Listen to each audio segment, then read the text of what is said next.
Chegando aí, começou nossa gravação. Esta chamada está sendo gravada. Então vamos lá. Boa noite a todos. Wellington, Fátima, Edina, né? Então sejam todos bem-vindos. Jesus abençoe a todos nós, né? Vamos fazer a nossa prece pedindo proteção para nós, para nossos familiares, para nossos amigos espirituais que se encontram conosco nessa plataforma, que todos possam sentir acolhido, possam estar recebendo os efluidos, benfazejos, nossos mentores, e nos conceda ao estudo, ao aprendizado. Nós só temos a agradecer, então, ao Pai Maior, por essa oportunidade, por essa eras que estamos vivendo, ao nosso amigo Jesus, que ele possa nos conceder essa oportunidade de um bom estudo, um bom aprendizado. Obrigado, então. Então, valeu, gente. Sejam bem-vindos. Oi, Lúcia. Vamos lá, vamos retomar o nosso estudo. Vamos retomar com o nosso Livro dos Espíritos. Então, vou compartilhar com vocês a tela, né, do livro que eu estou usando, um livro online, né? E esse estudo do Livro dos Espíritos, nós estamos nas leis morais, tá? Nós já começamos a lei moral, a lei de igualdade, tá? E hoje nós vamos tratar das desigualdades sociais, que está contido no Livro dos Espíritos, no livro 3, capítulo 9, item 3. Bom, para quem não conhece, que está me vendo, eu sou o Alberto Lima, nós estamos nesse formato virtual. Pode assistir de manhã, tarde, de noite, tá?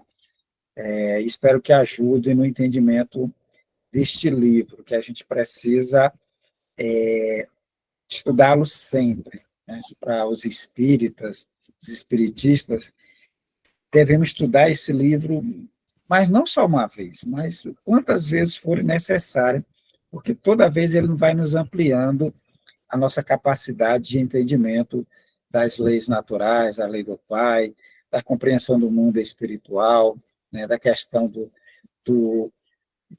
porvir, né? Então, vamos lá. Esse capítulo 9, da lei de igualdade, Kardec divide em 7 tópicos. Nós já tratamos da igualdade natural, os Espíritos vão dizer que todos fomos criados iguais. Perante a divindade não há diferenciação. Então, na nossa origem, simples e ignorantes, todos iguais.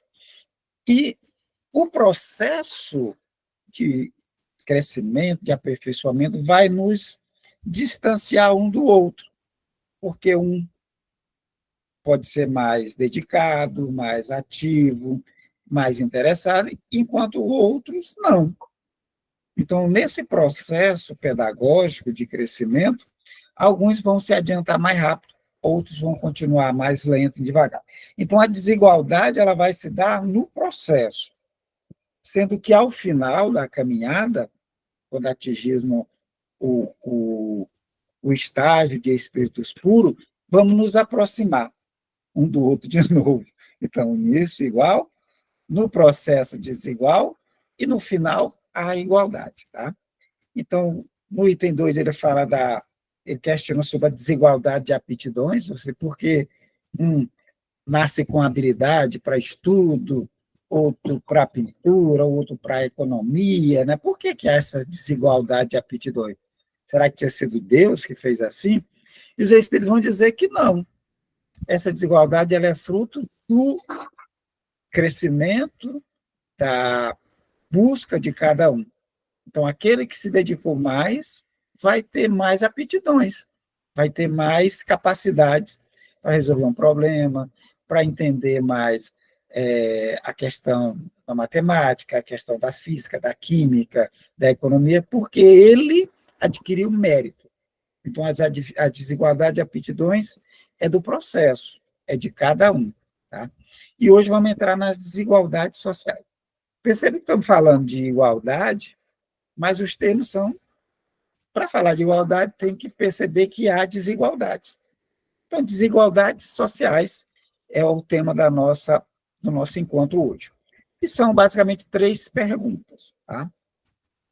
Nós vamos entender o que é desigualdade social. No dicionário.com, ele diz que é um fenômeno social que diferencia os indivíduos. Ou seja, é algo da sociedade, social porque é da sociedade. E ele faz com que as pessoas, alguns indivíduos, sejam diferentes ou estejam em uma posição de diferenciação, colocando alguns em condições mais vantajosas do que outros. Um na posição de mando, outros não. Um na posição de dono de uma posse material maior do que outro, dono de uma posição de mando maior do que outro, né? Então, um fenômeno social que vai ser encontrado, o fato, aquele fato vai ser encontrado. Alguém detém um patrimônio gigantesco, é um fato, né? Ele está numa condição mais vantajosa, é um fato. Então, o fenômeno é isso, é um fato identificado dentro da sociedade. Materializa-se no espaço social, ou seja, na nossa convivência. Então, alguém tem uma casa maior, uma mansão, o outro não tem nem casa, né? Um trabalha numa grande empresa, né? Outro não tem emprego. É um fato, é um fenômeno, né? Então, está relacionado às desigualdades sociais basicamente na má distribuição de rendas, tá?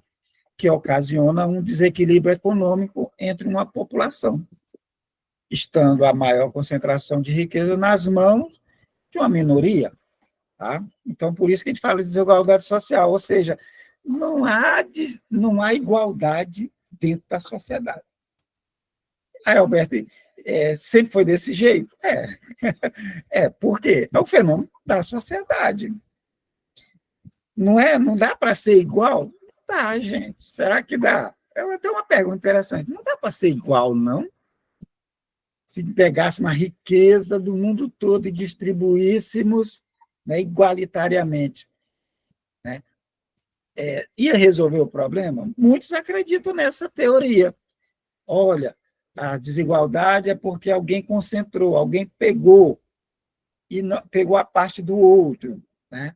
Deveria ser distribuído, tomado rico e dar aos pobres. Tem gente que encampa essas ideias, né, que muitas vezes geram a violência, gera revolta, já houve muitas revoltas, baseado muito nessa concepção de que uns têm muitos e outros têm poucos, né?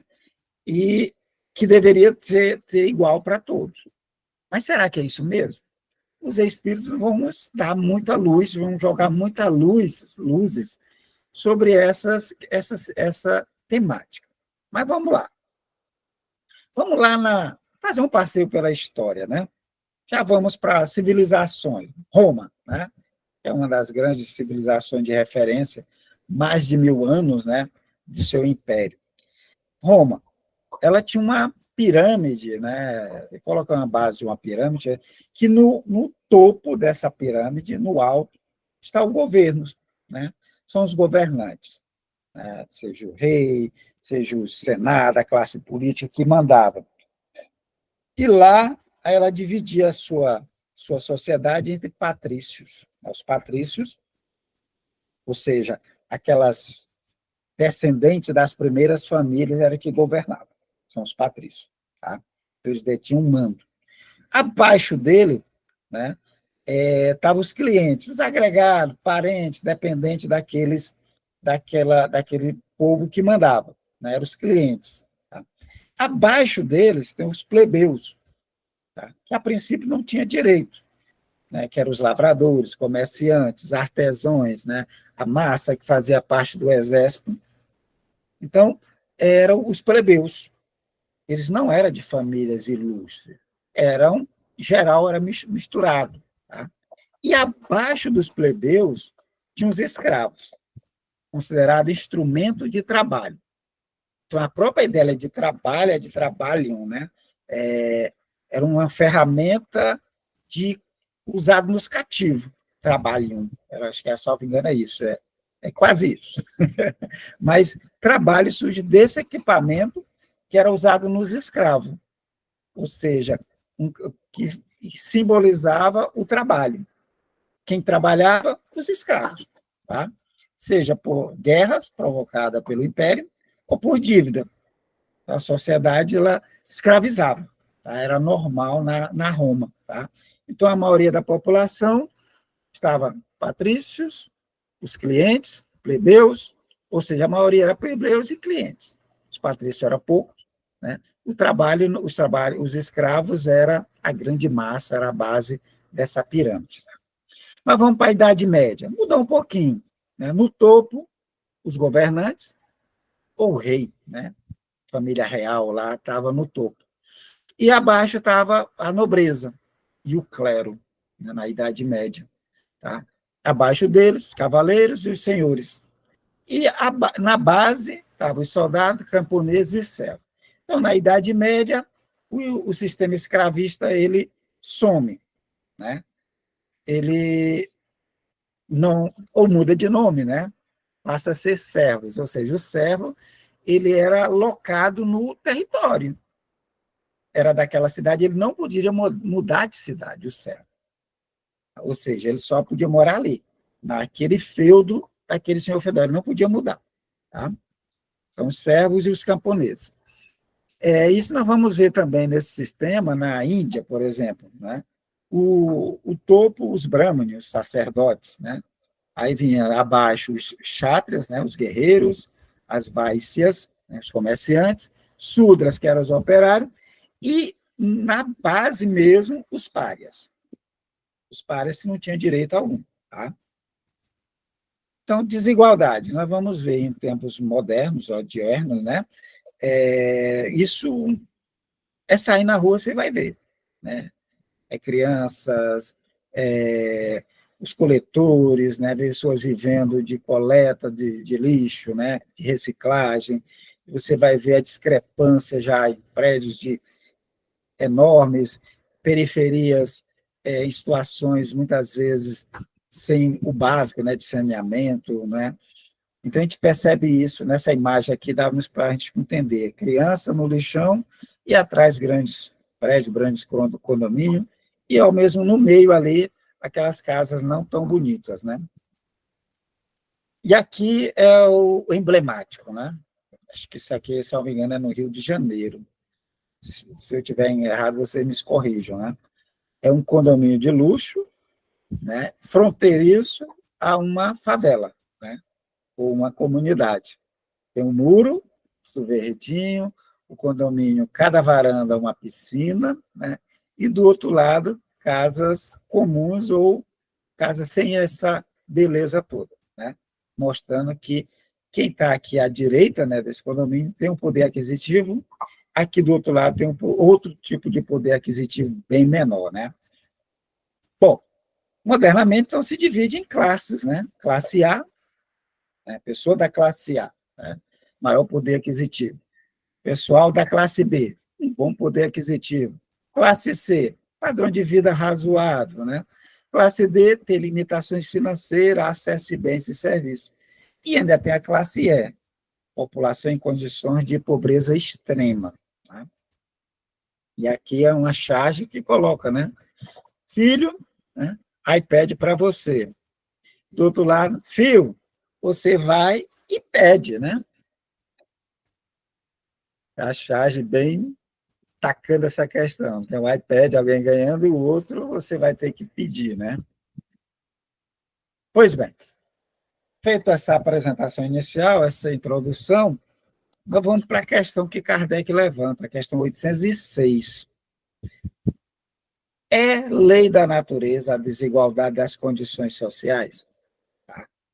Ou seja, está dentro da natureza, é uma lei, né, natural que tem a desigualdade das condições sociais? O que vocês acham, gente? Isso é uma lei? Nós percebemos que a história toda mostra essas desigualdades.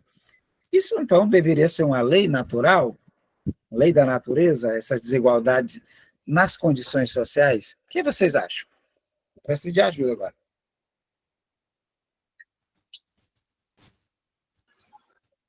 Eu creio que não. É mais uma interferência humana do que uma lei divina que gera desigualdade.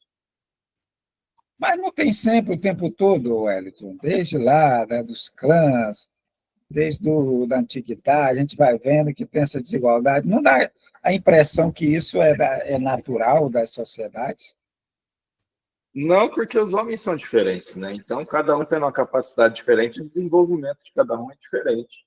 Então, é mais uma coisa humana mesmo, características humanas. Porque, como espírito, todos nós somos criados ignorantes e simples.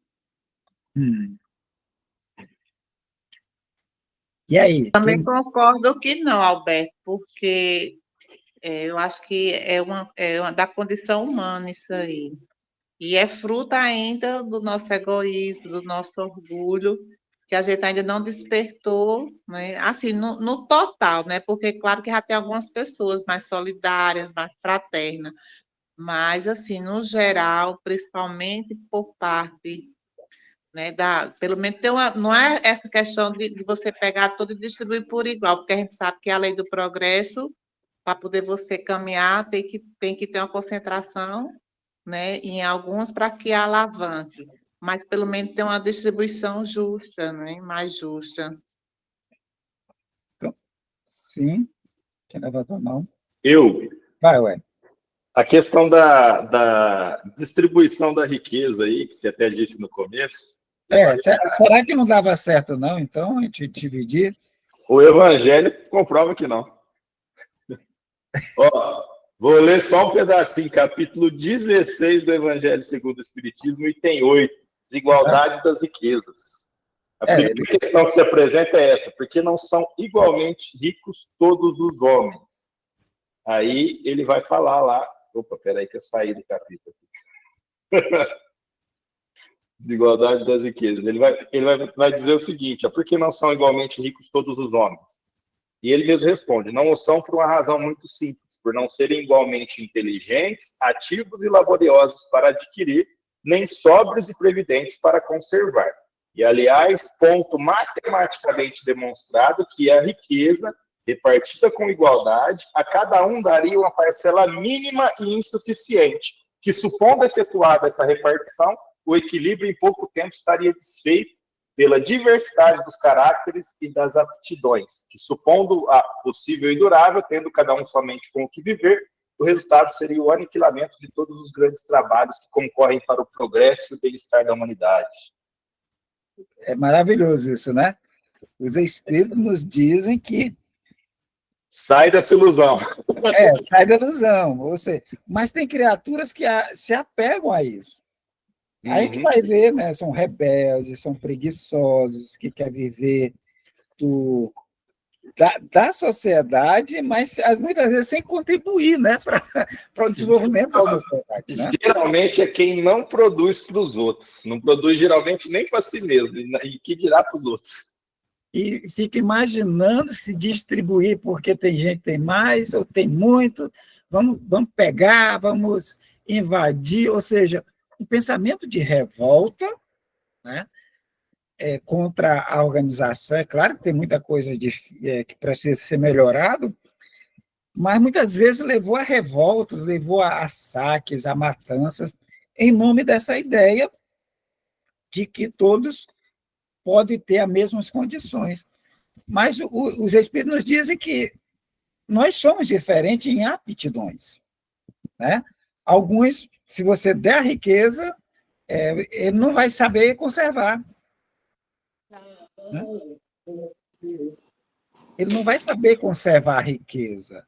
Outros, se você pega, outro vai guardar, vai juntar, né? Sabe guardar, sabe juntar, sabe investir. Outros não sabem. Rapidamente ia gastar tudo e jogar fora, né? E tem alguns que vão se perder, né, se tiver acesso à riqueza. Não poucos, inclusive, né? A gente se ilude, né, pela sensação material ali que a riqueza dá e se perde. Perde o objetivo da vida. Aí, quantos e quantos aí no auge de tudo quanto é coisa material aí, é rico, é bonito, é famoso, é não sei o quê. Depressão profunda, não tem sentido na vida, não. Muito bem. Então, vamos lá, vamos ver a resposta do Espírito de Verdade, então. Então, Kardec questiona se é da natureza, se é da lei natural, que haja desigualdade de condições sociais, né? E a resposta é não. Não é da natureza que haja desigualdade. Essa desigualdade sociais é obra do homem e não de Deus. Né? Deus cria sim, com essa capacidade de aprendizado permanente. Né?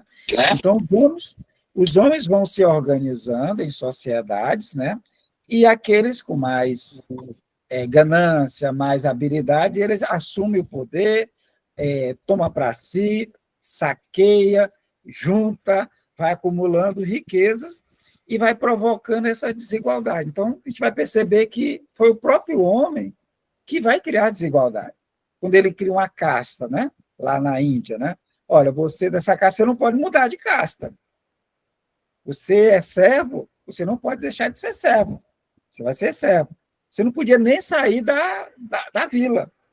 Né? Você não podia sair do feudo. Tá? Então, quem estabeleceu essas leis, essas normas? Foi Deus? Não. O homem. É obra do homem. Tá? Mas Kardec não fica satisfeito com a resposta. Ele vai lá. Algum dia essa desigualdade desaparecerá? Eu sei, tudo bem, é obra do homem. É o homem que faz a desigualdade, é que pega mais, às vezes ele nem precisa tanto, mas ele vai lá e se apropria, seja pela ganância, pela habilidade, ou seja mesmo pela força. Tá? E cria desigualdade. Mas algum dia isso vai desaparecer? O que vocês acham? Alberto, Oi.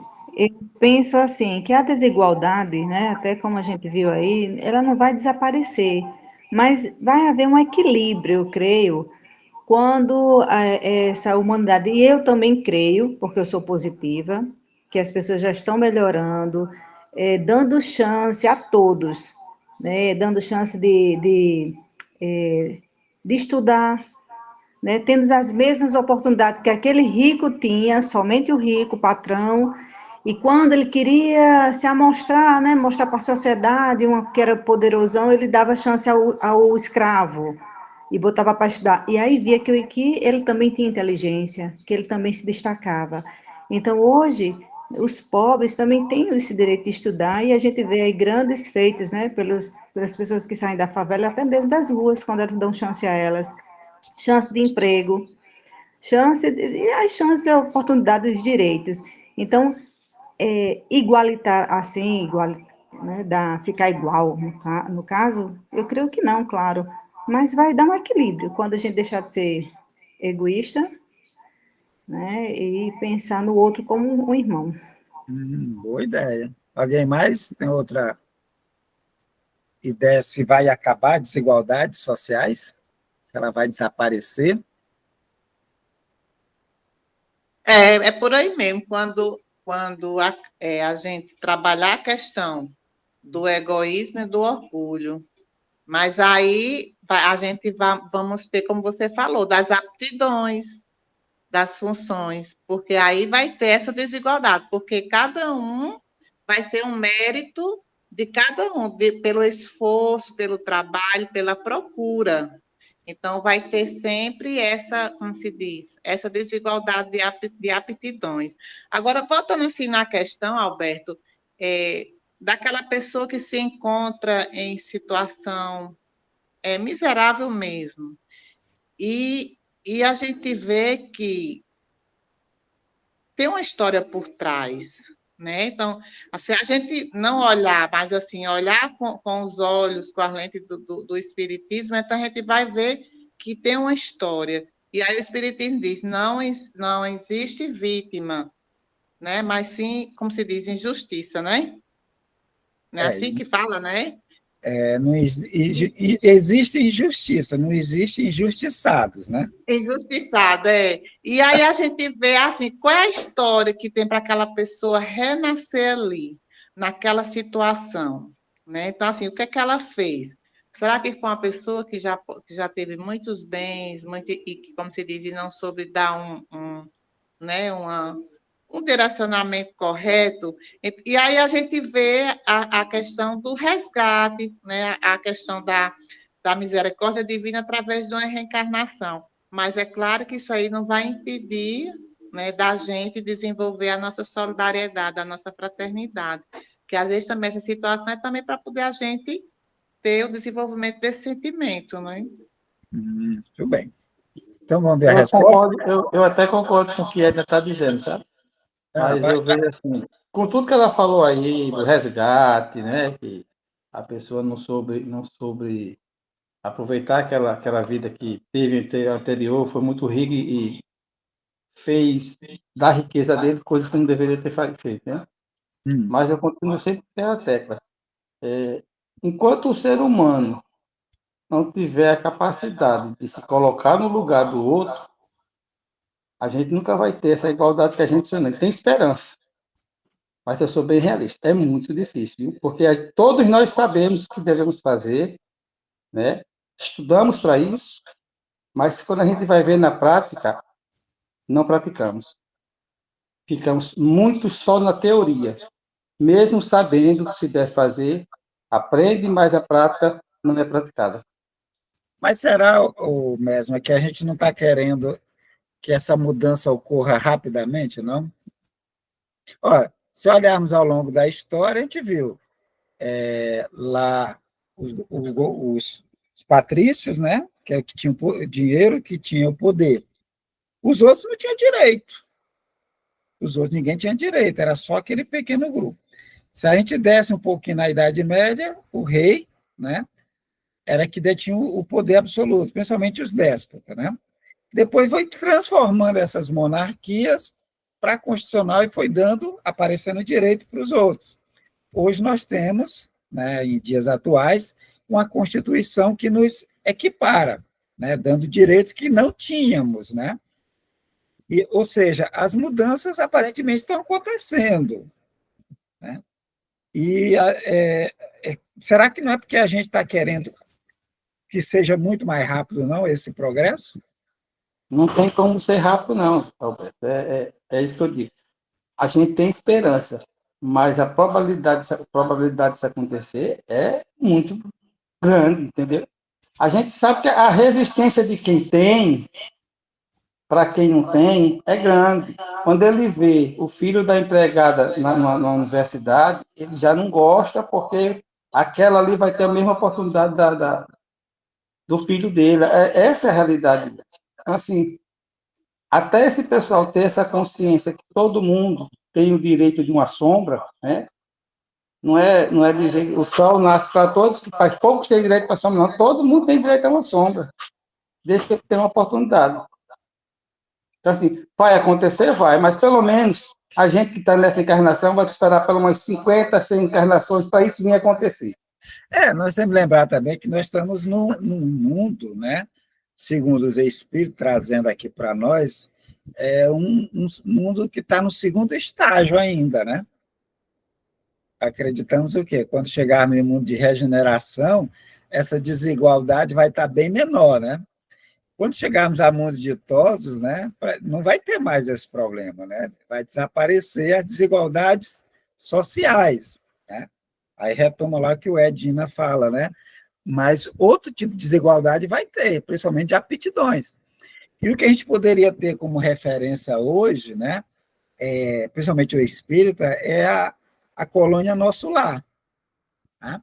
Se a gente olhar em A Colônia Nosso Lar, nós vamos ver que as desigualdades sociais lá é bem menor. Né?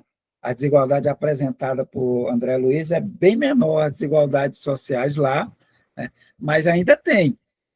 Né? Tem gente que tem casa, tem gente que não tem casa, está nos albergues, né? Mas já tem moradia, já tem um trabalho, né? Já tem a segurança, a alimentação garantido, né? Então já diminuiu bastante. Mas vamos ver a resposta do Espírito de Verdade. Diz, olha, algum dia a desigualdade desaparecerá? Aí ele diz, eterna somente a lei de Deus, gente. Tá? O que é eterno? As leis. Aí ele chama a atenção, não vês que dia a dia ela gradualmente se apaga? Né? Se a gente olhar lá de Roma para hoje, né? Gente, melhorou muito. Nós já temos direito, lá nós não tínhamos. Né? Nós vivíamos, por exemplo, a classe média hoje aqui lá, era aqueles que estavam no meio ali, não tinha direito nenhum. Passando pela Idade Média, né, os comerciantes, aquela luta toda, a burguesia toda, para superar e adquirir direito. Então, mudou muito. Então, essas diferenças sociais foram se apagando devagarzinho. Aí ele diz, desaparecerá quando o egoísmo e o orgulho deixarem de predominar. Nós somos orgulhosos ainda, orgulhosos de origem, orgulhosos do que conhecemos, do que a gente possui, né? Temos um egoísmo grande ainda temos. Por quê? Porque o mundo em que a gente vive é propício para isso ainda. Então, quando esse orgulho e egoísmo deixar de predominar, quando vai ser isso? Quando a gente passar para um mundo de regeneração. Vai ter egoísmo e orgulho? Vai, mas não vai predominar. Então, as desigualdades vão desaparecendo. E ele continua, restará apenas a desigualdade de merecimento. Essa não vai acabar, gente. Então, se você lutou, batalhou, conseguiu informações, conhecimento, isso é seu, é mérito seu. Lá é só olhar a recomendação de Jesus, né? Cada um segundo suas obras. Se você obra sua, se você conseguiu obter conhecimento, se você conseguiu obter desenvolvimento, né? Então os espíritos eles têm o desenvolvimento dele.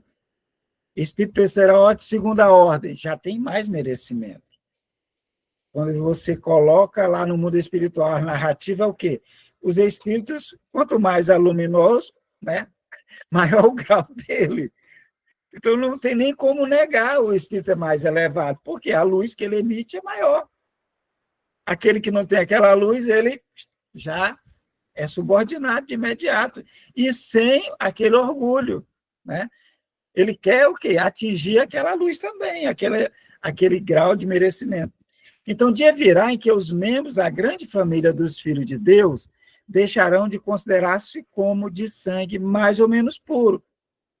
Então, a gente não vai olhar porque eu sou da família Oliveira, da família Lima, da família X, Y, Z. Não. Só os espíritos é mais ou menos puro. Isso não depende da posição social, porque nós vamos ter encarnado espíritos em posição social baixíssima, que é um espírito muito mais elevado do que aquela criatura que está numa posição de destaque, que é um popstar, por exemplo, que é um político, né? Às vezes é um espírito de terceira ordem. E o espírito de segunda ordem está numa posição ofuscada. É o faxineiro, né? É a empregada doméstica, é quem está cuidando, é quem está servindo. Esses são os espíritos mais ou menos puros. Então, eles não se preocupam, espíritos elevados, eles não se preocupam em ter posições sociais. Porque ali ele está testando, ele está sendo treinado, ele está sendo provado, né, no seu orgulho, na paciência, né, ele está sendo lapidado, né, na sua vaidade. Então, muitas vezes, os espíritos elevados, eles perdem a posição social menos relevante possível.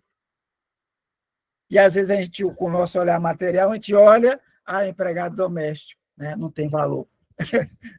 Às vezes, conta algumas histórias, né, que a criatura no centro espírita chegava, ela varria, cuidava do banheiro, da limpeza, né, e o palestrante chegava, falava. Quando chega no mundo espiritual, quem vem buscá-lo, né, no desencarne é aquele da limpeza, com um brilho maravilhoso, o seu perispírito brilhando. E aquele que era o palestrante, ou aquele que era o médium, o diretor, apagado, sem nenhum brilho. Aí ele questiona, como? Como você atingiu esse grau de luminosidade no seu perispírito e eu, nenhum, né? Todo envergonhado? Isso, olha, é porque o que você falava, eu aplicava em mim, né? E a posição social não era de destaque, era quem fazia a limpeza. que fazia faxina, cuidava dos banheiros, né? Então, só os espíritos é mais ou menos puro. E isso não depende de posição social, gente. Coloquemos isso em nossa mente. Tá? Não olhemos para os outros, né, que estão na jornada conosco com desdém, com falta de merecimento. Aquele que está pedindo no semáforo, né? Aquele que está com a plaquinha pedindo ajuda, aquele que te bate a porta, são irmãos nossos. Muitos deles são elevados, gente. Muitos deles são mais elevados moralmente do que nós. Muitas vezes, muito mais elevados do que nós, que estão em provações, passando por provas. Está ali pedindo não para ele, mas para alguém que ele está cuidando. Pensemos nisso. Vamos lá. Questão 807. O que se deve pensar dos que abusam da superioridade de suas posições sociais para, em proveito próprio, oprimir os fracos? Ou seja, aquela pessoa que está mandando, aquela pessoa que detém o poder econômico, o dono do empreendimento, que abusa da sua posição social, né, para oprimir o fraco, né, para oprimir os seus empregados, para fazer eles trabalhar mais, para mostrar que tem poder, que tem dinheiro, quem manda. O que se deve pensar dessas criaturas, gente? Me ajudem.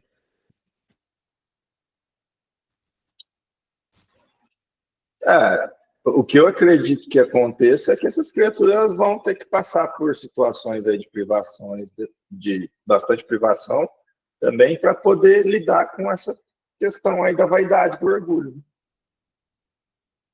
Será que mudará de posição depois? Muda, né? Porque se você passa por uma prova e você tem ali uma facilidade, você abusa dela, aquilo vai ser tolhido. Você vai ter que aprender a poder lidar com aquela habilidade. Deus vai castigar, então? Não, os próprios atos vão vir castigar. Porque a gente não tem que ver isso como castigo, né? Nada é como castigo. Até essa questão da desigualdade social, ela vai diminuir quando a gente começar a enxergar as coisas só como situações. Aquilo ali é uma situação e precisa ser daquela forma, entendeu? Por quê? Aí quem precisar de ajuda vai ser ajudado, porque não vai ter o egoísmo mais. Aqueles que estiverem passando por uma situação melhor sempre vão ajudar aqueles que estão passando por uma situação difícil, porque sabem, inclusive, que vai inverter, né? Mas para isso a gente teria que ter essa compreensão da reencarnação, ela entra necessariamente, né? Sim, porque com certeza. Se pensarmos só numa existência, não faria sentido. Sim, não faria sentido mesmo. Aí não teria um freio moral também para esse tipo de atitude. Mas será que essa ideia da reencarnação não é só um freio moral? Pode ser usado esse argumento, não pode? Pode, sempre pode, né? Argumento sempre pode, mas não seria só um freio moral, porque tem que se analisar o outro lado também, daquele que está numa posição de ajudar e ajuda. Muito bem. Alguém mais tem alguma colocação? Que essas pessoas que abusam, o que vai acontecer com elas, hein? O que vocês acham que vai acontecer a pessoa que abusa, que tem muito dinheiro, né? Isso usa para ostentar, né? Aí muitas vezes distrata aqueles que estão cuidando, auxiliando, né?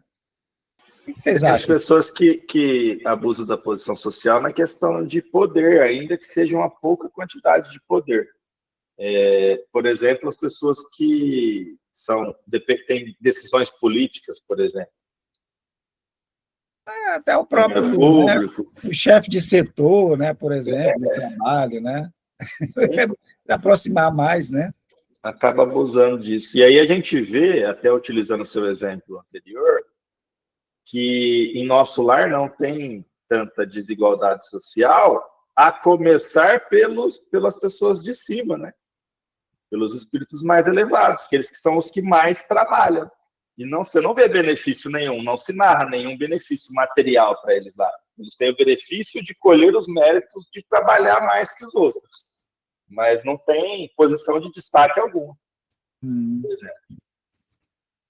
E aí, eu queria ouvir mais gente. Cadê esse povo? Roberto, tem um caso, né, que Chico fala de uma situação de uma mãe né, que até a gente comentou que dedicava muito a um filho que tinha problema, não sei se era de autismo, alguma coisa assim, né? E que a mãe tinha um cuidado, um zelo enorme por ele, né? E ele com aquela deficiência toda. E aí, analisando a história dele, né, então ele foi uma pessoa que teve poder e cometeu muitas atrocidades, né? E aquela mãe, aquela era na época, em outra vida, então insuflava ele, influenciava ele, né, nas questões da maldade, do que fazer. Né? Certamente ela no mundo espiritual, né, ela teve esse, como se diz, passou pelo sofrimento, mas com certeza, né, teve esse melhoramento espiritual e retornou como essa mãe dedicada, amorosa, fazendo tudo por ele, porque ela também teve uma responsabilidade. Quer dizer, assim, cada um é reflexo do que de outras vidas, como se diz, a gente viu que as reencarnações, elas são solidárias, né? Então, assim, é claro que vai ter que, como se diz, que colher. Então, se a gente plantou, vai ter o momento da colheita. Né? Se a gente plantou o bem, vamos colher o bem. Se plantamos o mal, vamos colher o mal. E aí, isso pode ser de uma forma trabalhada, consciente, mas a gente vê também que a própria consciência, a culpa, enquanto a gente não, como se diz, não trabalhar isso aí, não se libertar, enquanto a gente sempre vai procurar uma forma de sanar esses débitos.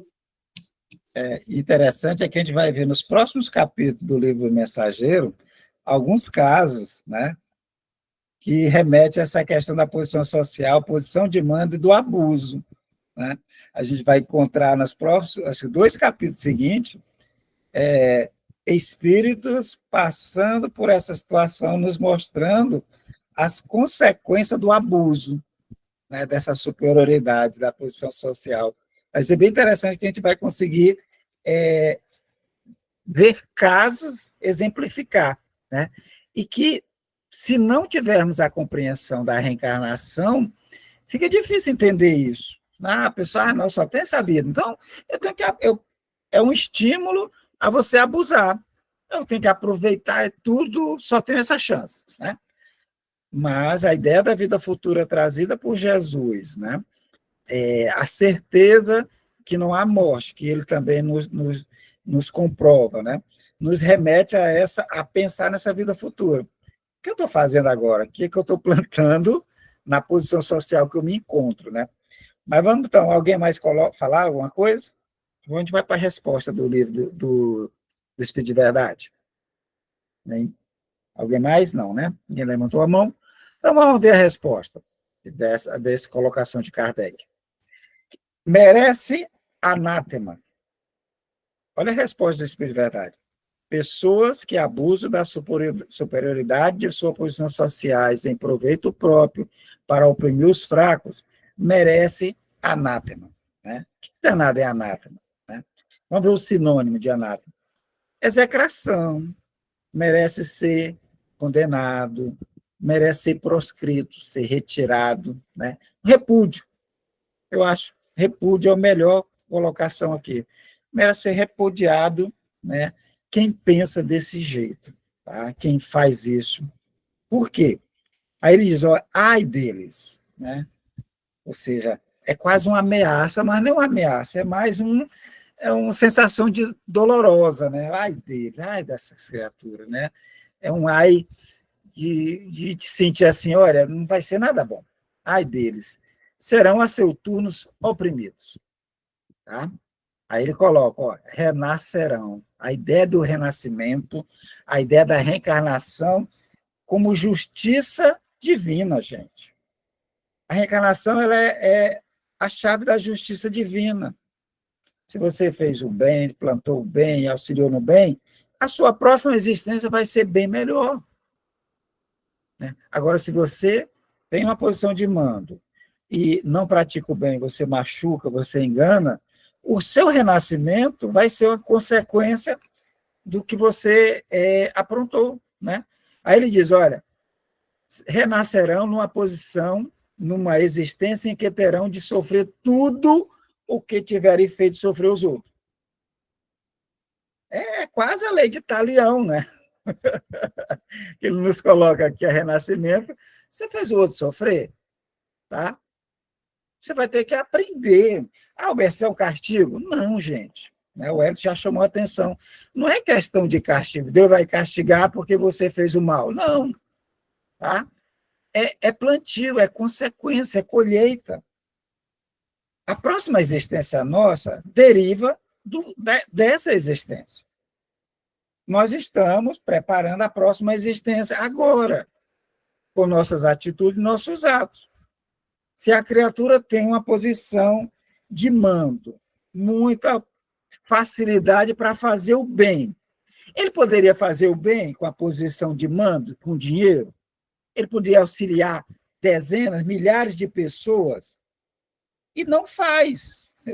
Ele opta por prejudicar, por machucar, né? Por destratar. Aquela condição financeira que é dada à riqueza, ela não é bem nem mal, ela é um instrumento. O que tu fez do instrumento? Né? Machucou, oprimiu? Pois bem, renascerão para aprender. Como é que eu aprendo? É passando por aquilo que eu fiz o outro passar. Eu fiz o outro passar a dor, eu vou lá, a dor vai vir e eu vou aprender que não é bom, né? Ser destratado, não é bom, machucar, enganar, espezinhar. Então, é um alerta isso aqui. Não é... o Espiritismo usa o medo. Não é aplicação do medo. É mostrando racionalmente as consequências do ato. Porque se você faz o bem, você não vai ter medo de nada. Você fez o bem. Você usou a riqueza para auxiliar, para tornar possível a vivência dos outros muito melhor. Então, você não vai ter medo para isso aí. Mas se você utiliza ao contrário, para prejudicar, é da lei a justiça. A justiça é necessária enquanto os homens não entenderem a lei de amor, vai ter que ter a lei de justiça. Né? Aí ele faz referência aqui, né, na resposta, à questão 684. Ele dá essa resposta, Kardec diz, olha, dá uma olhada na 684. Eu coloquei ela para nós aqui.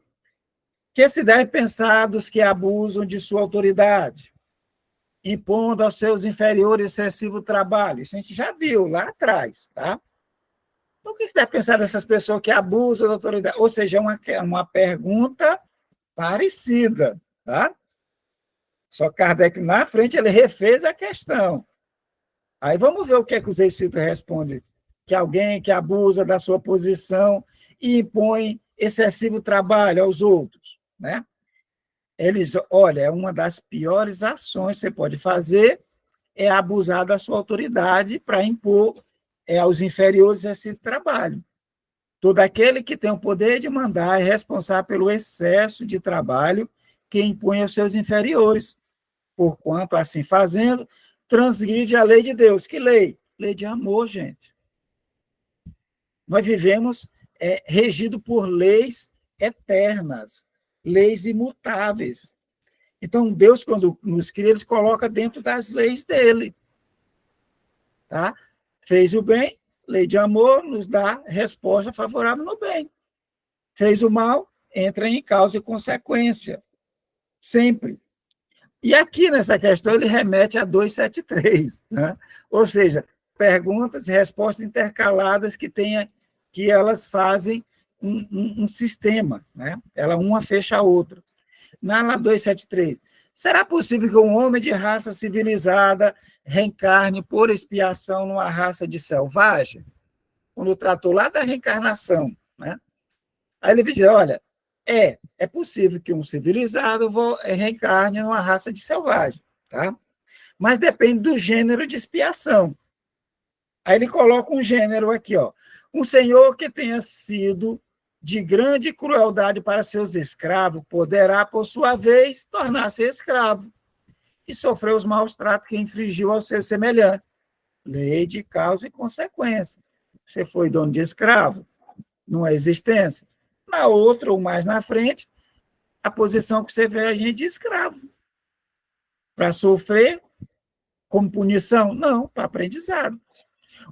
Que em certa época exerceu o mando, pode, em nova existência, ter que obedecer aos que se curvaram ante a sua vontade. Hoje eu estou mandando, né, por exemplo, num grupo. Tá? Mas na frente eu venho num grupo em que aqueles que eram que eu mandava, eles é que vão mandar. Ser-lhe isso uma expiação se ele abusou do seu poder.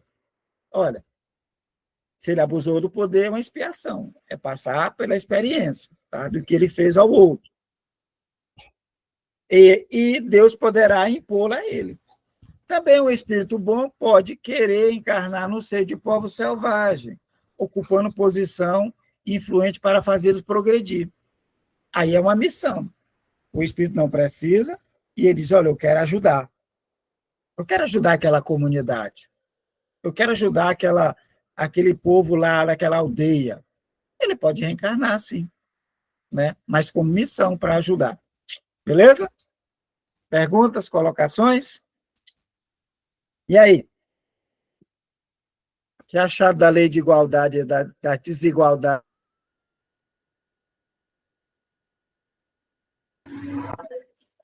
A internet do Alberto estava falhando e acho que agora caiu de verdade.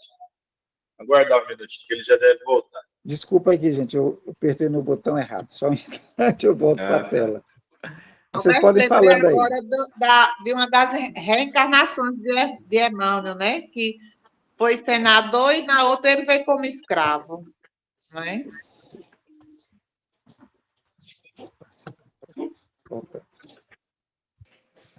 Vamos lá. O Wellington. Ok. O Wellington, eu acho que é porque a internet de Alberto é igual a da gente, por isso que está falhando.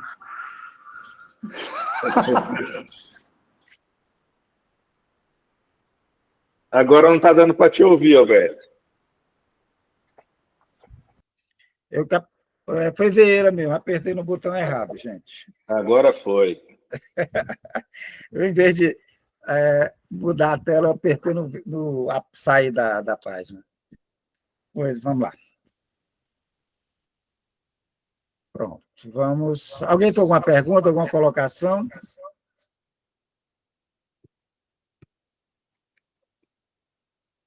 E aí? Satisfeito das desigualdades sociais? Próximo encontro é a desigualdade das riquezas. Nós vamos ter a oportunidade de trabalhar. Kardec vai nos trazer algumas perguntas sobre essa desigualdade, que a gente até abordou perifericamente a questão das riquezas, né? Mas aí a gente vai ter mais detalhe, ele vai nos dar mais explicações, né, com base nisso. Satisfeito, então? Podemos mudar de assunto? Vamos mudar. Quem fala nada, vamos lá. Vamos para o livro Os Mensageiros. Tá? Vamos, Fátima, você poderia nos dizer onde nós paramos? Nós já começamos, né? Capítulo 20. Estamos, de fato, na metade. Na terceira folha, já no último parágrafo. Diga aí qual é a frase. Mas e as armas? Perguntei. As bases na crosta. E as armas. Achei, tá. Então, vamos lá. Só para atualizar quem não está vindo pela primeira vez ou que não veio no último encontro. Nós estamos no capítulo 20, né, que tem o título... Cadê o título aqui? Deixa eu ver. Pronto. Defesa contra o mal. Então, André Luiz vai descrever um pouco mais o local onde eles estavam, né? Que é um ponto de socorro de uma colônia que é dentro do umbral, tá? Nosso lar ela é no umbral fino, é no limiar do umbral mais denso, é nosso lar começa. Mas existem outras colônias dentro do umbral. Tá? E dentro dessa colônia tem ponto de socorro. Esse local é a colônia Campo da Paz, o nome, e o local em que eles pararam é um castelo, estilo medieval, tá? Em que tem torre de vigia, tem o pessoal que faz a vigilância, que faz a ronda no topo das muralhas. Ele fala que tem paliçada, né, ao redor do castelo, tem paliçada, que é um tipo de muralha feita de madeira, tem muro mais baixo, ele fala que tem fosso, ele fala que tem o local das seteiras, que é o local onde os guardas, os soldados atiram, né, faz as miras, a proteção, tem cisterna de água, ou seja, é um castelo, e ele está falando que o castelo tem muita defesa, muros altos, né, vista panorâmica, e lá dentro tem plantações, tem árvores frutíferas, produzem remédio, recebe a quantidade de 400 pessoas. Estou num eco aqui. 400 pessoas que vieram da Segunda Guerra Mundial, que estava no meio da Segunda Guerra Mundial, né, que foram exilados nessa região, que estão recebendo tratamento, fora os que eles acolhem do umbral que chegam até lá. Então, ele está falando, e André Luiz ficou perplexo. Gente, soldado, armas, né?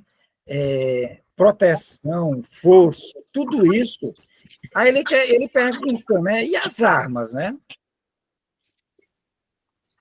Essas armas, e olhou que tinham tipo uns canhões lá, em todo o muro tem tipo uns canhões que é usado lá. Então, ele questiona se era realmente necessário. E o gestor disse que sim, porque eles têm que proteger o bem, o trabalho deles.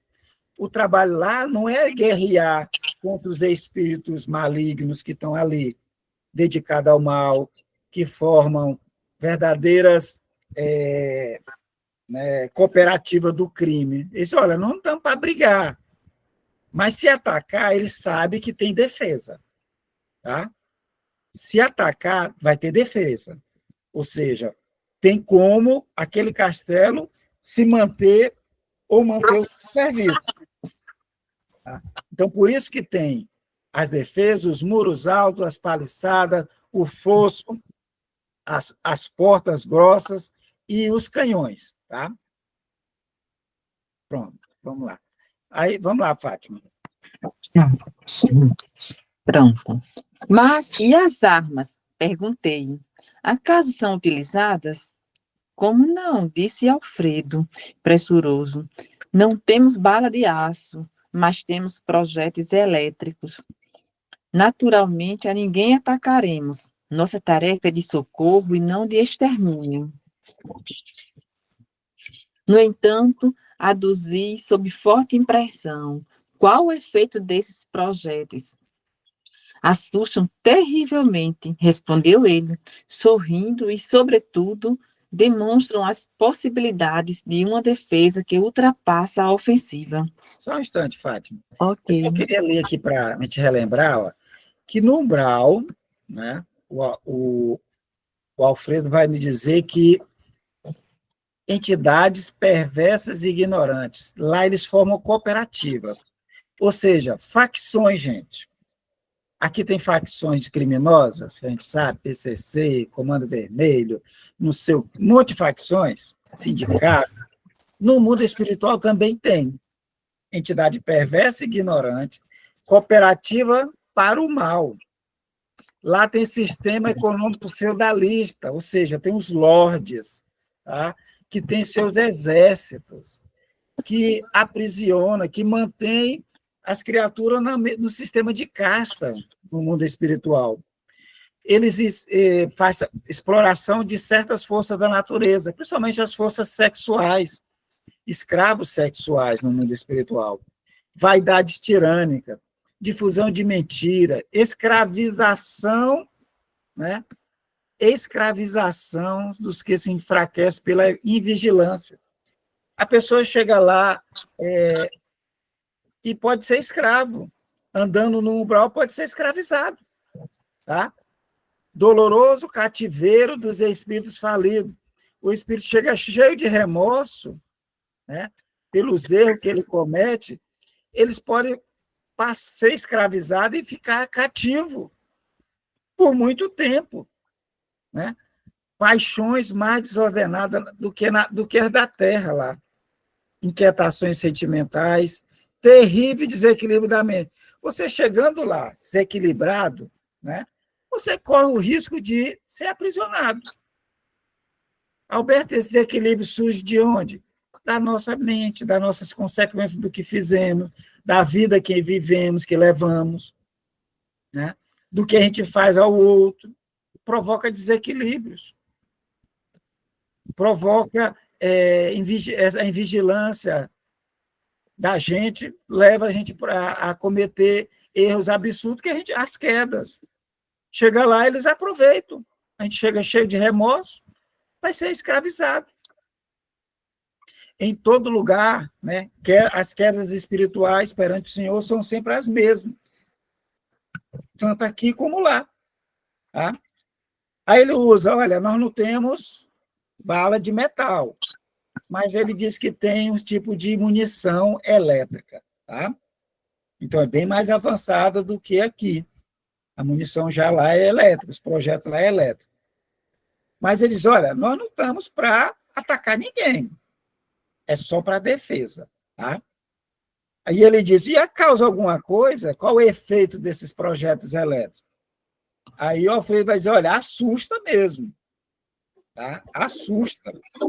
Tá? Causa dor, causa medo. Tá? Para mostrar que aquele ponto ali de socorro, ele não pode ser atacado. Eles têm defesas superiores. Alberto, e esse negócio de defender não era só rezar, não? Não bastava a gente ficar rezando. Precisa de... Não, é casa que se protege. Não, nós temos que dar essa para proteger a casa, segurança. Segurança, né, Dina? Precisa. A gente pode fazer essa comparação com aqui na crosta. A gente tem nossa casa, a gente não faz um muro alto. Por que a gente faz um muro alto? Por que a gente bota travas? Por que a gente bota grade? Não é para segurança? Para impedir que aqueles perturbados entrem. Né? É a mesma coisa lá nesses pontos de socorro, porque eles estão prestando um serviço. Se qualquer perturbado pudesse entrar, fosse aberto a todos, ele destruiria, quebrava tudo. Então, por isso que tem a segurança. Tá? Então, ele diz que assusta, né? E aí, André, mas apenas assusta? Vai, Fátima. Mas apenas assustam? Tornei a interrogar. Alfredo sorriu mais significativamente e acrescentou: poderiam causar a impressão de morte. Que diz? Exclamei com insofreável espanto. O administrador meditou alguns instantes e, ponderando talvez a gravidade dos esclarecimentos, obtemperou. Meu amigo, se já não estamos na carne, busquemos desencarnar também os nossos pensamentos. As criaturas que se agarram aqui às impressões físicas estão sempre criando densidade para os seus veículos de manifestação, da mesma forma que os espíritos dedicados à região superior estão sempre purificando e elevando esses mesmos veículos. Nossos projetos, portanto, expulsam os inimigos do bem por meio de vibrações do medo, mas poderiam causar a ilusão da morte, atuando sobre o corpo denso dos nossos semelhantes menos adiantados no caminho da vida. A morte física na Terra não é igualmente pura impressão? Ninguém desaparece. O fenômeno é apenas de invisibilidade ou, por vezes, de ausência. Quanto à responsabilidade dos que matam, isto é outra coisa. E além desta observação, que é da alçada da justiça divina, temos a considerar igualmente que nesta esfera o corpo denso modificado pode ressurgir todos os dias pela matéria mental destinada à produção dele, enquanto, para obter o corpo físico, há almas há que trabalham, por vezes, durante séculos. Só um instante, aqui é interessante, né? Ou seja, o que pode provocar nos espíritos, no mundo espiritual, lá na região do umbral, um tiro, né, dessas armas elétricas? O que acontece? É o que André Luiz pergunta. Causa algum efeito?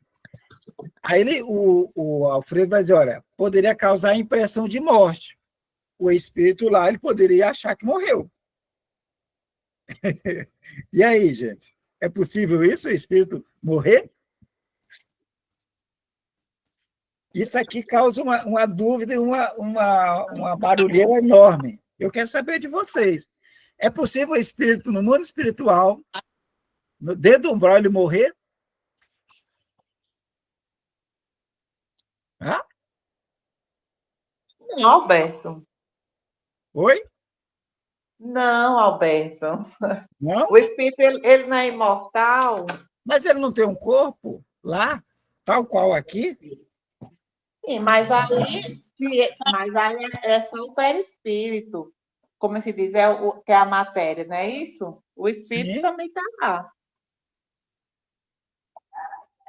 Olha, a impressão de morte, o espírito acha que morreu. Ele leva um tiro, ele acha que morreu. Interessante isso, né? Por quê? É Porque só lá de tem... equilíbrio, né, no caso. Não, porque lá tem matéria tal qual aqui. Então, você, no mundo espiritual, a gente olhando um ao outro, todo mundo tem matéria, tá? Se você leva um tiro, um corte, uma facada, você vai sangrar também lá. E o espírito pode achar que morreu, por isso que ele coloca, causar a impressão de morte. Ele foi baleado, ele foi atingido, e ele pode achar que morreu. Ele perder o corpo físico do perispírito. E aí, dá certo isso? Olha o que, o Alfredo vai dizer, né? Por quê? Porque lá o espírito ele é muito denso, o perispírito dele, né? Eles ficam criando densidade para o perispírito.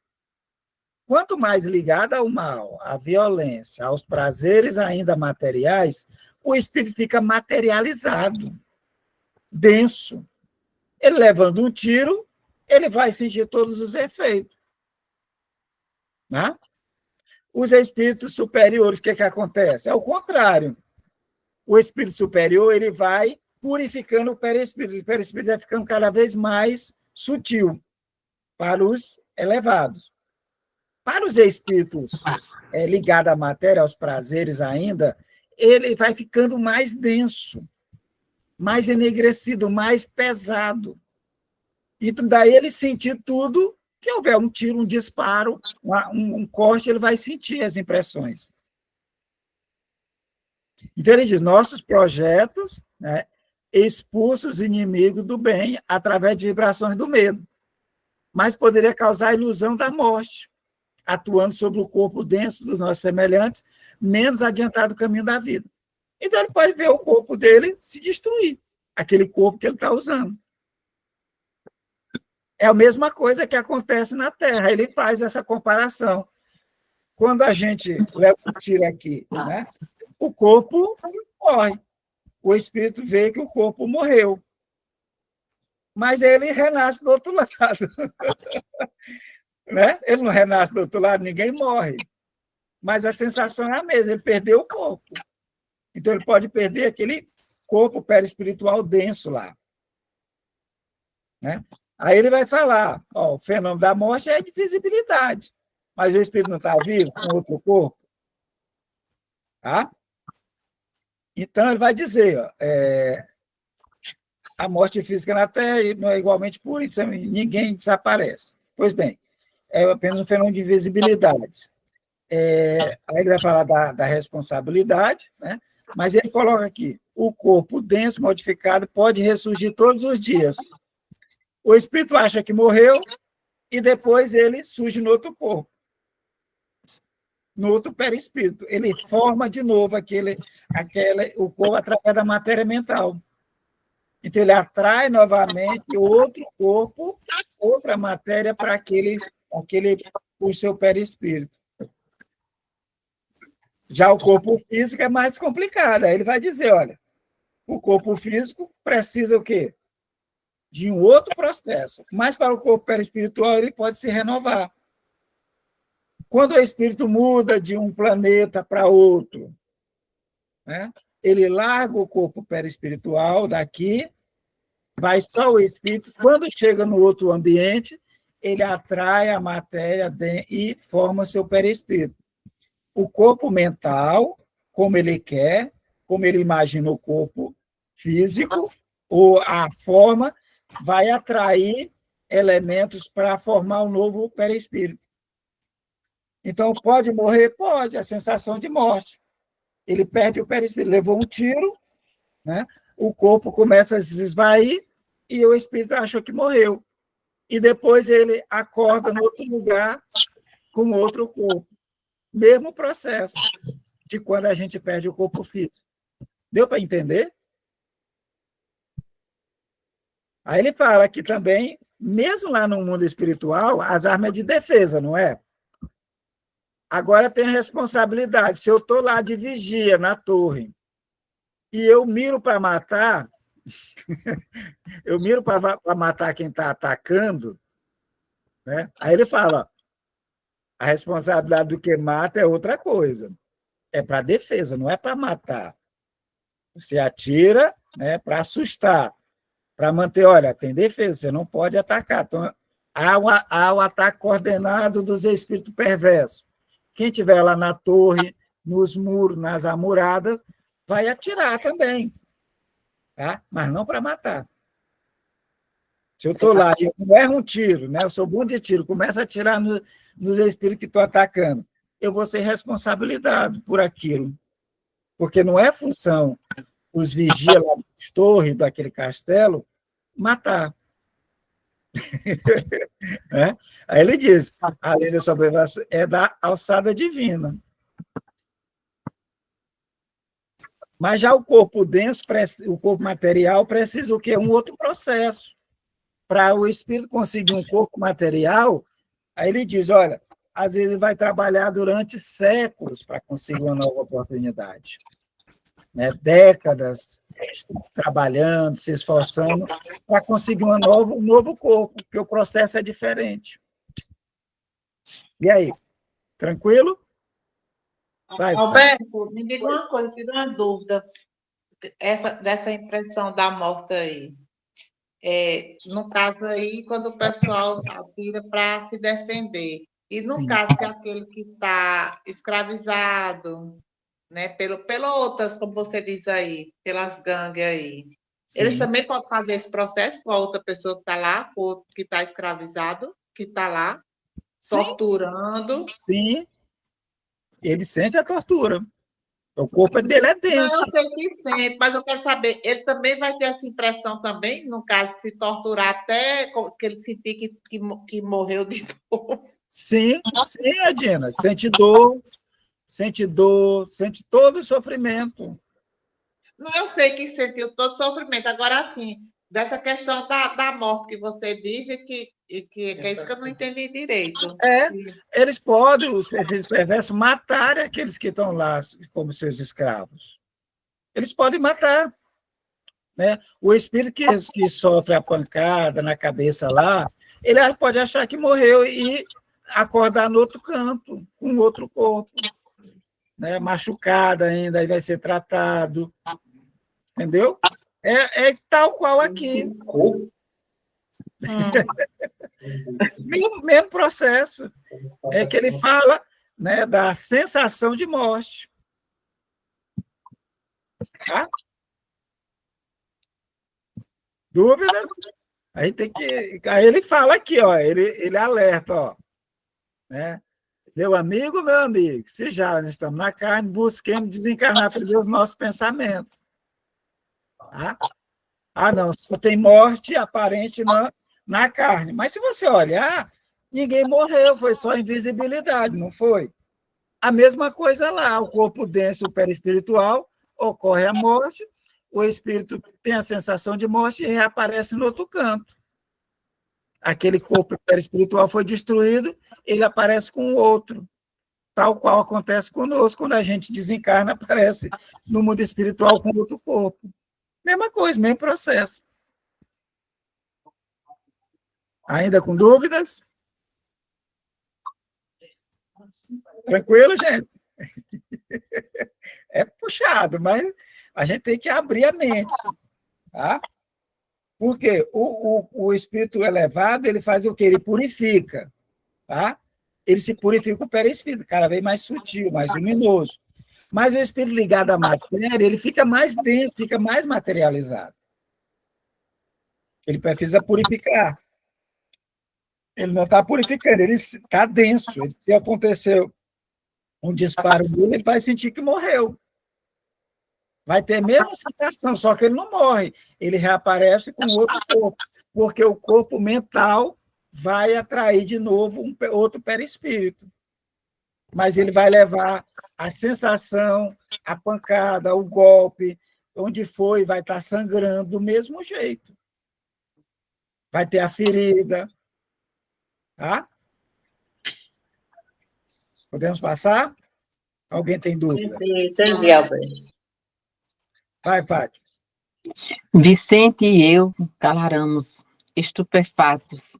Alfredo sorriu serenamente e perguntou, bem-humorado: Vocês conhecem a lenda hindu da serpente e do santo? Ante a nossa expressão negativa, o administrador continuou. Contam as tradições populares da Índia que existia uma serpente venenosa em certo campo. Ninguém se aventurava a passar por lá, receando-lhe o assalto. Mas um santo homem, a serviço de Deus, buscou a região, mais confiado no Senhor que em si mesmo. A serpente o atacou, desrespeitosa. Ele dominou-a, porém com um olhar sereno e falou: Minha irmã, é da lei que não façamos mal a ninguém. A víbora recolheu-se envergonhada. Continuou o sábio o seu caminho e a serpente modificou completamente. Procurou os lugares habitados pelo homem como desejosa de reparar os antigos crimes. Mostrou-se integralmente pacífica, mas desde então começaram a abusar dela. Quando lhe notificaram a submissão absoluta, homens, mulheres e crianças davam-lhe pedradas. A infeliz recolheu-se à toca, desalentada. Vivia aflita, medrosa, desanimada. Eis, porém, que o santo voltou pelo mesmo caminho e deliberou visitá-la. Espantou-se, observando tamanha ruína. A serpente contou-lhe, então, a história amargurada. Desejava ser boa, afável e carinhosa, mas as criaturas perseguiam e apredejavam-na. O sábio pensou e respondeu após ouvi-la: Mas, minha irmã, houve engano de tua parte. Aconselhei-te a não morderes ninguém, a não praticares o assassínio e a perseguição, mas não te disse que evitasse de assustar os maus. Não ataque as criaturas de Deus, nossas irmãs, no mesmo caminho da vida, mas defende a tua cooperação na obra do Senhor. Não mordas, nem firas, mas é preciso manter o perverso à distância, mostrando-lhe os teus dentes e emitindo os teus silvos. Nesse momento, Aniceto sorriu de maneira expressiva. O administrador fez longa pausa e concluiu: Creio que a fábula dispensa comentário. Legal. E aí, gente? que quer dizer essa fábula aí? Qual é a moral da história? Qual é a moral da história aí, dessa que ele conta? Que não fazer o mal não significa não se defender, né? Não fazer o mal, como é que é? Não fazer o mal não significa não se defender. É, que não está proibida a defesa, né? Contra o mal, não é isso? Isso, eu entendi isso. Né?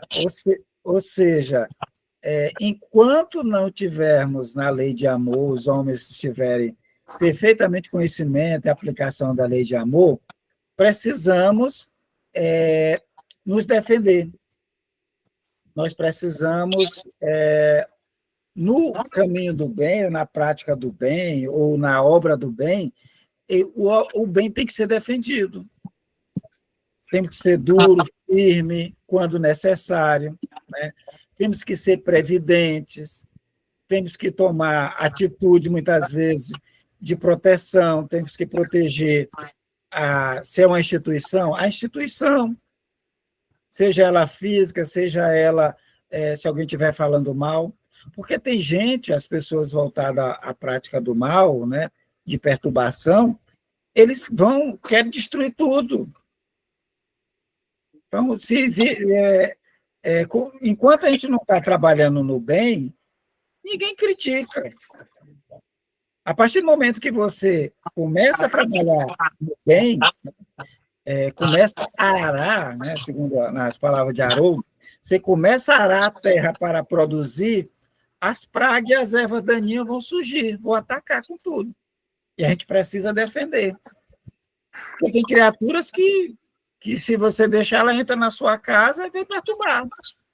Então, é questão de orar, mas vigiar. E vigiar quem entra na nossa casa, orar e vigiar quem entra na casa espírita, porque tem pessoas que vai lá para destruir. Tem pessoas que têm essa índole, né? Da crítica, de falar mal. Né? Temos que ter essa postura. Quando ele fala da serpente, ele diz, olha, não é para a gente sair espancando, fazendo campanha contra pessoa, essa ou aquela pessoa ou instituição, não. Tá? É defender a prática, né? Tomar os cuidados, tomar as precauções. Tá? Ou seja, mostrar os dentes, e o silvo, é mostrar que a gente não está ali de bobeira. A gente tem uma função ali. Se é um trabalho, se é uma instituição religiosa, se é uma empresa que está ajudando alguém, né? A gente não pode deixar esse desmerecimento, não ir para a briga, mas é tomar o posicionamento. Aí a questão de ser bom, né? Ser bondoso e ser bonzinho. Ah, não, agora eu sou espírita, eu tenho uma casa de aluguel, eu alugo a casa, mas agora eu sou espírita e a pessoa não quer pagar o aluguel e eu preciso desse aluguel para a minha fonte de renda. Ah, como eu sou espírita, eu não posso tirá-lo da casa, porque eu sou espírita agora e eu não posso tirá-lo. Não, gente, pode sim, não tem a lei? Aquela renda não é para a sua sobrevivência, sua família? Você pode usar a lei, sim. Tá? É diferente ser bonzinho. Ser bondoso é uma coisa, ser bonzinho é outra coisa. Tá? Então, bonzinho, porque eu sou espírita, a casa é espírita, nós somos bonzinhos. Pode entrar todo mundo que a gente não vai reclamar se estiver gritando, falando palavrão ou se posicionando inconvenientemente. Não. Tem nada a ver. Não é ser bondoso, minha filha, aqui é uma casa, tem normas, tem regras, tá? Ou seja, não é sair espancando, batendo ou perseguindo ninguém, mas tem que tomar as providências. A lenda nos remete a isso, tá? Olha, nós não vamos usar para violência, mas nós temos força. Nós temos força, nós temos dentes, nós temos o silvio, nós podemos mostrar. Mas não é para fazer campanha contra essa ou aquela pessoa. Não, é colocar ordem. É nesse sentido que essa fábula nos apresenta, né? Ou seja, não é para sairmos e impor violência, tá? É defender a instituição, é defender o posicionamento, é defender de forma legal, né, a nossa própria doutrina que a gente está vivendo, ou vivenciando. Tá? Tranquilo? Alguma colocação?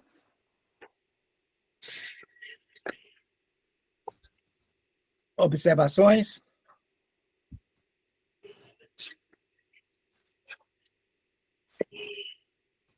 Nada? Ninguém fala nada?